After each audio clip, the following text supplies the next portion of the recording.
Episode 54 surgery. Hospital के बाहर अपनी जेब से अपना फोन निकालते हुए रुद्राक्ष ने सिद्धार्थ को कॉल किया और कहा, 10 मिनट में बेस पर मिलो। इतना कहकर उसने फोन काट दिया और अपनी कार के अंदर बैठ गया और चला गया। Underworld base boss. रुद्राक्ष को देखते ही रॉकी ने उसको ग्रीट किया। वह कहाँ है? रुद्राक्ष ने पूछा। वह कमरे के अंदर है, रॉकी ने भी कहा।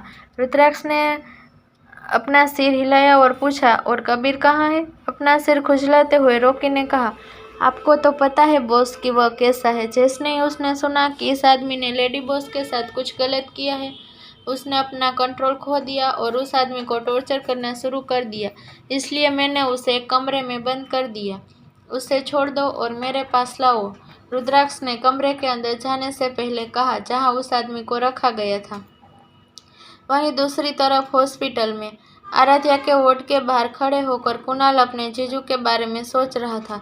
उसे इतना टाइम क्या लग रहा है?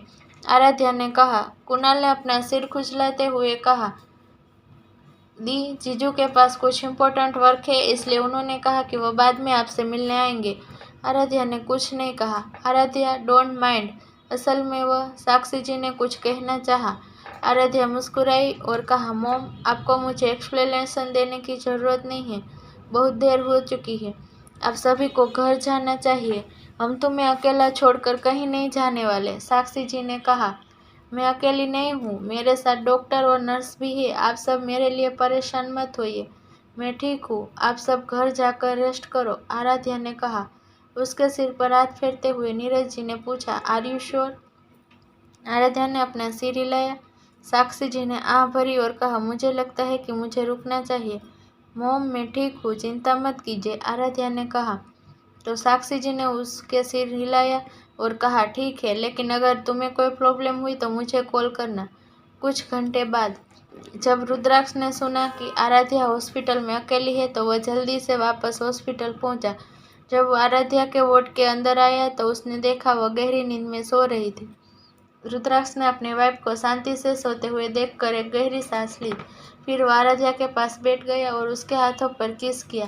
सिर्फ वही जानता था कि आराध्या को खून से लथपथ देखकर उसकी हालत क्या हुई थी। अगर उससे कुछ हो जाता तो क्या होता?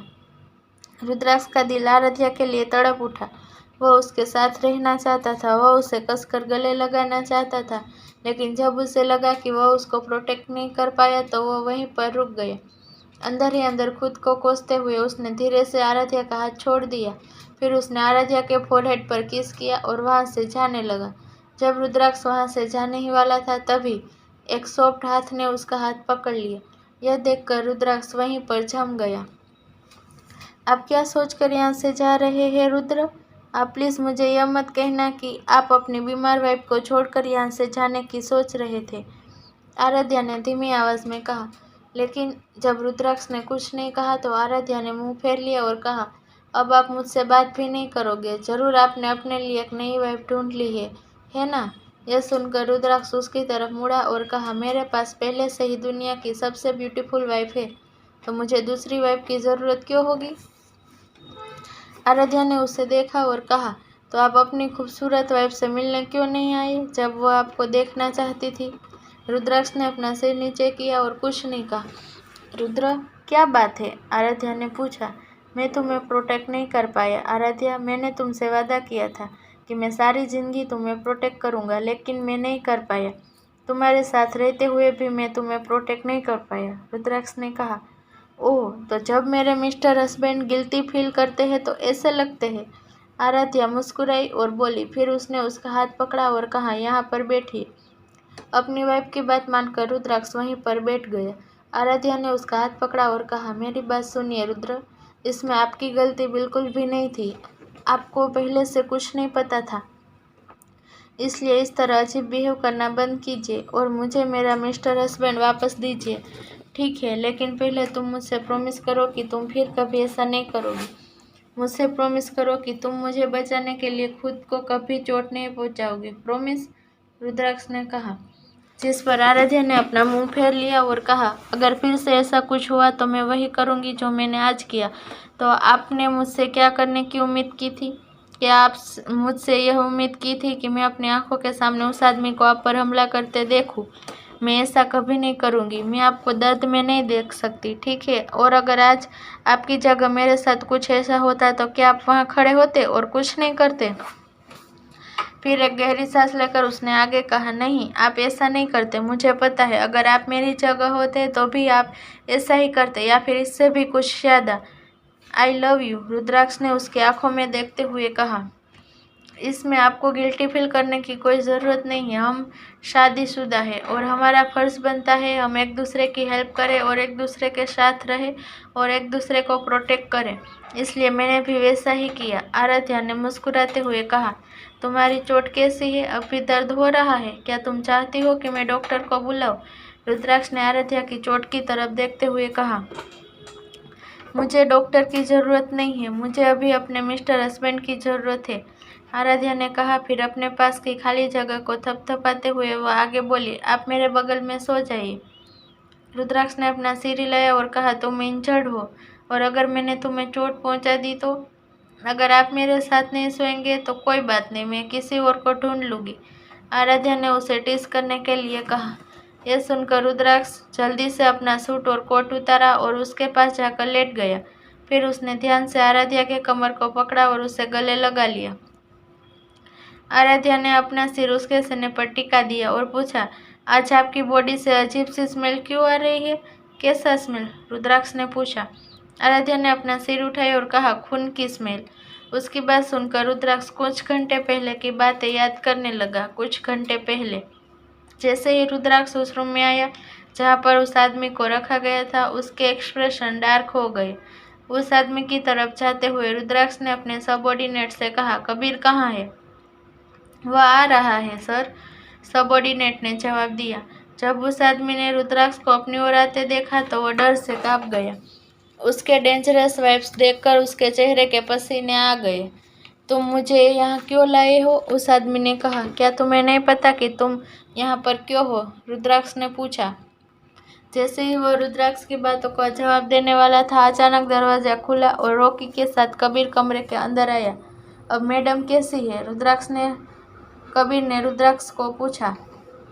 अपनी वाइफ का नाम सुनकर रुद्राक्ष के चेहरे का गुस्सा शांत हो गया और वो बोला, वह ठीक है, लेकिन अगर थोड़ी देर हो जाती तो शायद हम उसे बचा नहीं पाते। यह सुनकर कबीर का चेहरा गुस्से से लाल हो गया। वह उस आदमी के पास गया और उसके पेट के निचले हिस्से पर लात मारी। आह! वो आदमी चिल्लाया। कबीर उसे एक बार फिर लात मारना चाहता था, लेकिन उससे पहले कि वो अपना पैर उठा पाता, रुद्राक्ष ने उसे रुकने को कहा। अभी रुक जाओ, मैं उसे इतनी आसानी से मारना नहीं चाहता, रुद्राक्ष ने कहा।